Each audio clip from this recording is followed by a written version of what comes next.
ಶುರುವಾಯ್ತು. ಮ್ಯಾಚ್ ಶುರುವಾಗ್ಲಿ.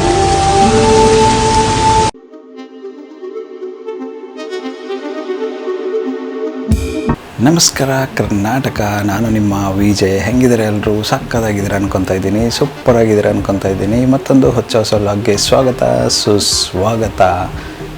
ಎಂದಿನಂತೆ ನಮ್ಮ RCB ಅವರು ಮತ್ತೆ ಹೋಮ್ ಗ್ರೌಂಡ್ನ ಬಿಟ್ಟು ಆಚೆ ಹೋಗಿ ಸರಿಯಾಗಿ ಹೊಡೆದ್ಬಿಟ್ಟು ಗೆದ್ದಿದ್ದಾರೆ ಇವತ್ತಿನ ಒಂದು ಮ್ಯಾಚನ್ನು.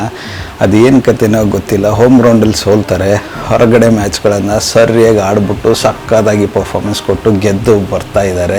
ಇವತ್ತಿನ ಒಂದು ಮ್ಯಾಚಲ್ಲಿ ಪಂಜಾಬ್ ಜೊತೆಗೆ ಗೆದ್ದು ಬೀಗಿದ್ದಾರೆ. ಪಂಜಾಬ್ ಮೇಲಿನ ಸೇಡ್ ಏನಿತ್ತು ಅಂದರೆ, ನಾವು ಶುಕ್ರವಾರದ ಮ್ಯಾಚಲ್ಲಿ ಪಂಜಾಬ್ ಜೊತೆಗೆ ಬೆಂಗಳೂರಲ್ಲಿ ಏನು ಸೋತಿದ್ವಿ ಅದನ್ನು ಚಂಡೀಗಢಲ್ಲಿ ಹೋಗ್ಬಿಟ್ಟು ರಿವೆಂಜ್ನ ತೊಗೊಂಡ್ಬಂದಿದ್ವಿ ಅಂತಲೇ ಹೇಳ್ಬೋದು. ಒಂಥರ ಸ್ಲೋ ಮೂಮೆಂಟಲ್ಲಿ ಹೋಗ್ತಾ ಇತ್ತು ಇವತ್ತಿನ ಒಂದು ಮ್ಯಾಚ್ ಅಂತ ಹೇಳಿದರೆ ತಪ್ಪಾಗಲ್ಲ. ಅದ್ಭುತವಾದಂಥ ಒಂದು ಬೌಲಿಂಗ್ನ ಮಾಡಿ ಬ್ಯಾಟಿಂಗ್ನ ಮಾಡಿ ನಮ್ಮ RCB ಅವರು ಗೆದ್ದಿದ್ದಾರೆ ಇವತ್ತಿನ ಒಂದು ಮ್ಯಾಚಲ್ಲಿ. ಒಟ್ಟಾರೆಯಾಗಿ ಇವತ್ತಿನ ಒಂದು ಮ್ಯಾಚ್ ಬಗ್ಗೆ ನೋಡೋದಾದರೆ, ಟಾಸನ್ನು ಗೆದ್ದಂಥ RCB ತಂಡ ಫೀಲ್ಡಿಂಗ್ನ ಆಯ್ಕೆ ಮಾಡಿಕೊಳ್ಳುತ್ತೆ. ಅದಾದ ನಂತರ ಮೊದಲಿಗೆ ಬ್ಯಾಟಿಂಗ್ ಬಂದಂಥ ಪಂಜಾಬ್ ತಂಡದಲ್ಲಿ ಎಲ್ರಿಗೂ ಗೊತ್ತಿರೋಂಗೆ ಎರಡು ಯಂಗ್ ಹುಲಿಗಳಿದ್ದಾವೆ ಅವ್ರ ಹತ್ರ. ಯಾರಪ್ಪ ಅಂದರೆ ಪ್ರಭ್ ಸಿಮ್ರಾನ್ ಮತ್ತು ಪ್ರಿಯಾಂಶ್ ಆರ್ಯ ಇಬ್ಬರು ಬರ್ತಾರೆ, ಸಕ್ಕದಾಗಿ ಆಡ್ತಾ ಇರ್ತಾರೆ. ಆ ಒಂದು ಟೈಮಲ್ಲಿ ಪವರ್ ಪ್ಲೇನಲ್ಲಿ ಸ್ಕೋರ್ ನೋಡ್ಬಿಟ್ಟು ಸರಿ ಹೊಡಿತಾ ಇದ್ದಾರೆ ಗುರು ಅಂತಲೇ ಅನಿಸ್ಬಿಟ್ಟಿತ್ತು. ಅದ್ಭುತವಾದಂಥ ಒಂದು ಪವರ್ ಪ್ಲೇ ಸ್ಕೋರ್ನ ಹೊಡೆದಂಥ ಎರಡು ಯಂಗ್ಸ್ಟರ್ಗಳನ್ನು ಕೃಣಾಲ್ ಪಾಂಡ್ಯ ಬಂದು ಕಟ್ಟಿ ಹಾಕೋದ್ರಲ್ಲಿ ಯಶಸ್ವಿ ಆಗ್ತಾರೆ. ಆ ಒಂದು ಪವರ್ ಪ್ಲೇನಲ್ಲಿ ಆಡ್ತಕ್ಕಂಥ ಇಬ್ಬರ ಬ್ಯಾಟಿಂಗು ಕೂಡ ಅಲ್ಲಿಗೆ ಸ್ಟಕ್ ಆಗುತ್ತೆ. ಅಂದರೆ ಕೃಣಾಲ್ ಪಾಂಡ್ಯ ಅವರು ಆ 2 ವಿಕೆಟ್ನ ತೆಗೆಯೋದ್ರಲ್ಲಿ ಯಶಸ್ವಿ ಆಗ್ತಾರೆ. ಅದರಲ್ಲಿ ಪ್ರಿಯಾಂಶ್ ಆರ್ಯ 22 ರನ್ನು ಮತ್ತು ಪ್ರಭ್ ಸಿಮ್ರಾನ್ 33 ರನ್ಗಳಿಗೆ ಔಟ್ ಆಗ್ತಾರೆ. ಅದಾದ ನಂತರ ಸ್ವಲ್ಪ ಸಂಕಷ್ಟದ ಪರಿಸ್ಥಿತಿಗೆ ಪಂಜಾಬ್ ಬರುತ್ತೆ ಅಂತ ಹೇಳಿದರೆ ತಪ್ಪಾಗಲ್ಲ. ಅದಾದ ನಂತರ ಶ್ರೇಯಸ್ ಅವ್ರು ಬರ್ತಾರೆ. ಶ್ರೇಯಸ್ ಅವ್ರು ಬಂದ್ಬಿಟ್ಟು ಅವರು ಕೂಡ ಬೇಗನೆ ಔಟ್ ಆಗಿಬಿಟ್ಟು ಹೋಗ್ತಾರೆ. ಆ ಒಂದು ಅದ್ಭುತವಾದಂಥ ವಿಕೆಟ್ನ ತೆಗೆದವರು ನಮ್ಮ ರೊಮಾರಿಯೋ ಶೆಪರ್ಡ್ ಆಗಿರ್ತಾರೆ. ಅಂದರೆ ಪಂದ್ಯದಲ್ಲಿ ಸ್ವಲ್ಪ ಚೇಂಜಸ್ ಮಾಡಿ ಇವತ್ತು ರೊಮಾರಿಯೋ ಶೆಪರ್ಡ್ ಅವ್ರನ್ನ ಹಾಕ್ಕೊಂಡಿರ್ತಾರೆ. ಅವರು ತಮ್ಮ ಒಂದು ಮೊದಲನೇ ಓವರ್ನಲ್ಲಿ ಶ್ರೇಯಸ್ ಅಯ್ಯರ್ ಅವರ ವಿಕೆಟ್ ತೆಗೆಯೋದ್ರ ಮೂಲಕ ಯಶಸ್ವಿ ಆಗ್ತಾರೆ ಇವತ್ತಿನ ಒಂದು ಪಂದ್ಯದಲ್ಲಿ ಅಂತಲೇ ಹೇಳ್ಬೋದು.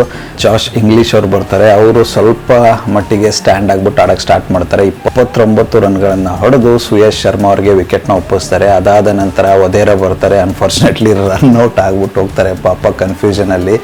ಶಶಾಂಕ್ ಸಿಂಗ್ ಅವ್ರು ಆಡ್ತಾರೆ. ಒಂದು 35 ರನ್ಗಳನ್ನು ತಮ್ಮ ತಂಡಕ್ಕೋಸ್ಕರ ಕಲೆ ಹಾಕಿ ಕೊಡ್ತಾರೆ ಅಂದ್ಕೊಳ್ಳಿ. ಸೊ ಒಟ್ಟಾರೆಯಾಗಿ ಈ ಎಲ್ಲ ಒಂದು ಬ್ಯಾಟ್ಸ್ಮನ್ಗಳ ಸ್ಕೋರ್ಗಳನ್ನು ಸೇರಿ ಪಂಜಾಬ್ ಅವರು 20 ಓವರ್ಗಳಲ್ಲಿ 6 ವಿಕೆಟ್ ನಷ್ಟಕ್ಕೆ 157 ರನ್ಗಳನ್ನು ಹೊಡೆಯಲು ಯಶಸ್ವಿ ಆಗ್ತಾರೆ.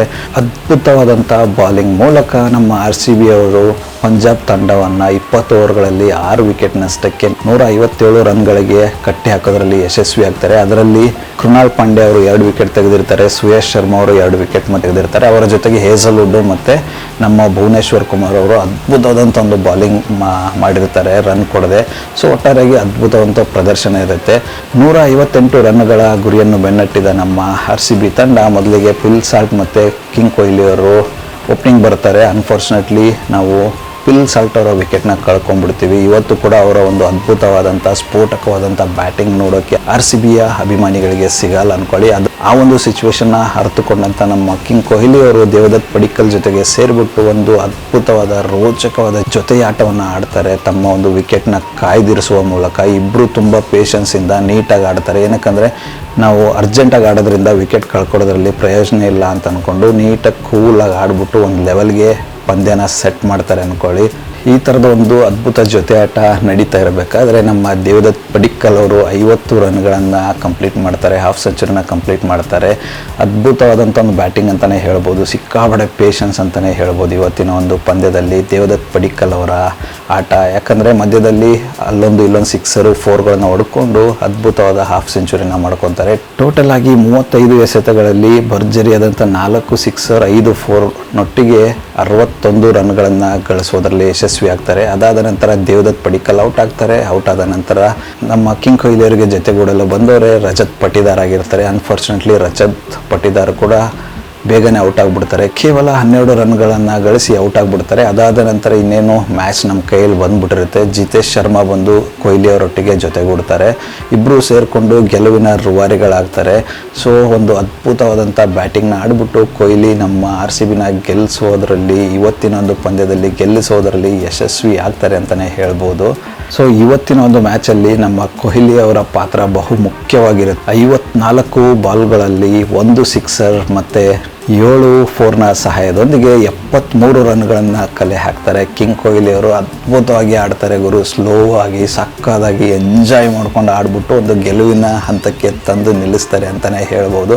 ಒಟ್ಟಾರೆಯಾಗಿ ಕ್ಲಾಸ್ ಆಗಿರ್ತಕ್ಕಂಥ ಒಂದು ಬ್ಯಾಟಿಂಗು, ಕ್ಲಾಸ್ ಆಗಿರ್ತಕ್ಕಂಥ ಫೀಲ್ಡಿಂಗು, ಕ್ಲಾಸ್ ಆಗಿರ್ತಕ್ಕಂಥ ಒಂದು ಬೌಲಿಂಗ್ ಅಂತಲೇ ಹೇಳ್ಬೋದು. ಇವತ್ತಿನ ಪಂದ್ಯದಲ್ಲಿ ಫೀಲ್ಡಿಂಗ್ ಮಾತ್ರ ಅಲ್ಟಿಮೇಟ್ ಆಗಿತ್ತು. ಸಖತ್ ಕ್ರೇಜಿ ಫೀಲ್ಡಿಂಗ್ ಮಾಡಿದರು. ಸೊ ಇದೆಲ್ಲದರ ಒಂದು ಸಹಾಯದಿಂದ ಇವತ್ತಿನ ಒಂದು ಗೆಲುವು ಸಾಧ್ಯ ಆಯಿತು ಅಂತಲೇ ಹೇಳಬಹುದು ಅಂದ್ಕೊಳ್ಳಿ. ನಾನು ಮೊನ್ನೆನೋ ವಿಡಿಯೋದಲ್ಲಿ ಹೇಳಿದ್ದೀನಿ, ಹಿಂದಿನ ಎಲ್ಲ ವಿಡಿಯೋದಲ್ಲಿ ಹೇಳಿದ್ದೀನಿ, ಹೋಮ್ ಗ್ರೌಂಡ್ ಮ್ಯಾಚಲ್ಲಿ ಮಾತ್ರ ಹೊಡೆಸ್ಕೊಂಡು ಸೋಲ್ತಾ ಇದ್ದಾರೆ, ಆಚೆ ಮಾತ್ರ ಎಲ್ರಿಗೂ ಹೊಡೆದ್ಬಿಟ್ಟು ಬರ್ತಾ ಇದ್ದಾರೆ. ಇದೇನು ಲಾಜಿಕ್ ಅಂತ ಅರ್ಥ ಆಗ್ತಿಲ್ಲ. ಮುಂಬರುವ ದಿನಗಳಲ್ಲಿ ಹೋಮ್ ಗ್ರೌಂಡ್ ಮ್ಯಾಚಲ್ಲೂ ಕೂಡ ಇದೇ ಥರ ಹೊಡೆದು ಗೆದ್ದರೆ ಎಲ್ಲ ಅಭಿಮಾನಿಗಳಿಗೂ ಖುಷಿಯಾಗುತ್ತೆ ಅಂತಲೇ ಹೇಳ್ಬೋದು. ಒಟ್ಟಾರೆಯಾಗಿ ಬ್ಯೂಟಿಫುಲ್ ಆಗಿರ್ತಕ್ಕಂಥ ಒಂದು ಮ್ಯಾಚ್ ನೋಡೋಕ್ಕೆ ಸಿಕ್ತು ನಮ್ಮೆಲ್ರಿಗೂ ಅಂತಲೇ ಹೇಳ್ಬೋದು ಇವತ್ತಿನ ದಿನ. ಇನ್ನೊಂದು ವಿಚಾರನ ನಾನು ಇಲ್ಲಿ ಹೇಳಲೇಬೇಕು. ಏನಪ್ಪ ಅನ್ನೋದಾದರೆ, ಹೊರಗಡೆ ಹೋಗಿ ಆಡಿರ್ತಕ್ಕಂಥ ಮ್ಯಾಚ್ಗಳಲ್ಲಿ 3 ಮ್ಯಾಚ್ಗಳಲ್ಲಿ ನಮ್ಮ ಕಿಂಗ್ ಕೊಹ್ಲಿ ಅವರು ಹಾಫ್ ಸೆಂಚುರಿನ ಮಾಡಿ ನಾಟ್ಔಟಾಗಿ ಉಳ್ಕೊಂಡಿದ್ದಾರೆ ಅಂದ್ಕೊಳ್ಳಿ. ಸೊ ಸಖತ್ ಗುರು ಆ ಮನುಷ್ಯ. ಒಂದು ಚೇಸಿಂಗ್ ಅಂತ ಬಂದಾಗ ಕಾನ್ಸಂಟ್ರೇಟ್ ಮಾಡಿ ಸಖತ್ತಾಗಿ ಆಡ್ತಾರೆ. ಎಲ್ಲೋ ಒಂಥರ ಎಲ್ರಿಗೂ ತುಂಬ ಇಷ್ಟ ಆಯಿತು ಇವತ್ತಿನ ಅವರು ಒಂದು ಆಟ ಅಂತಲೇ ಹೇಳ್ಬೋದು. ಇವಾಗ ಈ ಒಂದು ಅದ್ಭುತವಾದಂಥ ವಿಜಯದೊಂದಿಗೆ ನಮ್ಮ RCB ತಂಡ ಪಾಯಿಂಟ್ ಟೇಬಲ್ನಲ್ಲಿ 3ನೇ ಸ್ಥಾನಕ್ಕೇರಿದೆ ಸ್ನೇಹಿತರೆ. 3ನೇ ಒಂದು ಸ್ಥಾನಕ್ಕೆ ಬಂದು ಕೂತ್ಕೊಂಡಿದ್ದೀವಿ. ಅದ್ಭುತವಾದಂಥ 8 ಮ್ಯಾಚ್ಗಳನ್ನು ಆಡಿದ್ದೀವಿ. 8 ಮ್ಯಾಚ್ಗಳಲ್ಲಿ 5 ಗೆದ್ದು 3 ಸೋತು 3ನೇ ಸ್ಥಾನಕ್ಕೆ ಬಂದು ಕೂತ್ಕೊಂಡಿದ್ದೀವಿ. ಅದ್ಭುತವಾಗಿ ನಡೀತಾ ಇದೆ. ಇದೇ ಒಂದು ಏನು ಸ್ಟೆಮಿನಾ ಇದೆ ಅದು ಕಂಟಿನ್ಯೂ ಆಗಬೇಕಾಗಿರುತ್ತೆ. ಇದೇ ಒಂದು ಫಾರ್ಮ್ ಕೂಡ ಕಂಟಿನ್ಯೂ ಆಗಬೇಕಾಗಿರುತ್ತೆ. ಮುಂಬರುವ ಮ್ಯಾಚ್ಗಳಲ್ಲಿ ಅದ್ಭುತವಾಗಿ ಆಡಿ ಗೆಲ್ಲಬೇಕಾಗಿದೆ. ಸೊ ಇವತ್ತಿನ ಮ್ಯಾಚ್ ಅಂತೂ ಅವರ ಗ್ರೌಂಡಲ್ಲಿ ಹೋಗ್ಬಿಟ್ಟು ಗೆದ್ದು ಬಂದಿದ್ದಾಗಿದೆ. ಇಷ್ಟಕ್ಕೆ ಮುಗಿಯಲ್ಲ ಸ್ನೇಹಿತರೆ. 24ಕ್ಕೆ ಮತ್ತೆ ನಮ್ಮ ಎದುರು ತುಂಬ ದೊಡ್ಡ ಒಂದು ಚಾಲೆಂಜ್ ಕಾದಿದೆ. ಏನಪ್ಪ ಅನ್ನೋದಾದರೆ, ರಾಜಸ್ಥಾನ್ ರಾಯಲ್ಸ್ ಜೊತೆಗೆ ನಮ್ಮ ಹೋಮ್ ಗ್ರೌಂಡಲ್ಲಿ ಮ್ಯಾಚ್ ಇದೆ. ಅದರಲ್ಲೂ ಕೂಡ ಇದೇ ಒಂದು ಫಾರ್ಮ್ನ ಕಂಟಿನ್ಯೂಷನ್ ಮಾಡಿ ಇದೇ ಒಂದು ಜೋಶಲ್ಲಿ ಆಡಿದರೆ 100% ಗೆಲ್ಬೋದು ಅಂತ ನನಗನ್ಸುತ್ತೆ. ಇದಿಷ್ಟು ಇವತ್ತಿನ ಒಂದು ವಿಡಿಯೋ ಆಗಿರುತ್ತೆ. ಇಂದಿನ ಮ್ಯಾಚ್ ಬಗ್ಗೆ ನಿಮ್ಮ ಒಂದು ಅನಿಸಿಕೆ, ಅಭಿಪ್ರಾಯ ಏನು ಅಂತ ಕಮೆಂಟಲ್ಲಿ ತಪ್ಪದೆ ತಿಳಿಸಿ. ಅದರ ಜೊತೆಗೆ ಮುಂಬರುವ ಹೋಮ್ ಗ್ರೌಂಡ್ ಮ್ಯಾಚಲ್ಲಿ ನಮ್ಮ RCBಯ ಪರ್ಫಾರ್ಮೆನ್ಸ್ ಯಾವ ಥರ ಇರಬೇಕಾಗುತ್ತೆ, ಏನು ಚೇಂಜಸ್ ಬೇಕು, ಏನು ಚೇಂಜಸ್ನ ಬಯಸ್ತೀರಿ ಅಂತ ತಪ್ಪದೆ ಕಮೆಂಟಲ್ಲಿ ಅದನ್ನು ಕೂಡ ತಿಳಿಸಿ. ಮತ್ತೆ ಸಿಗುವ ಮತ್ತೊಂದು ಹೊಸ ವಿಡಿಯೋದೊಂದಿಗೆ. ಅಲ್ಲಿವರೆಗೂ ನಗ್ತಾ ಇರಿ, ನಗಿಸ್ತಾ ಇರಿ, ನಗ್ನಗ್ತಾ ಇರಿ. ಜೈ ಹಿಂದ್, ಜೈ ಭಾರತ್, ಜೈ ಕರ್ನಾಟಕ, ಜೈ RCB. ವಂದೇ ಮಾತರಂ.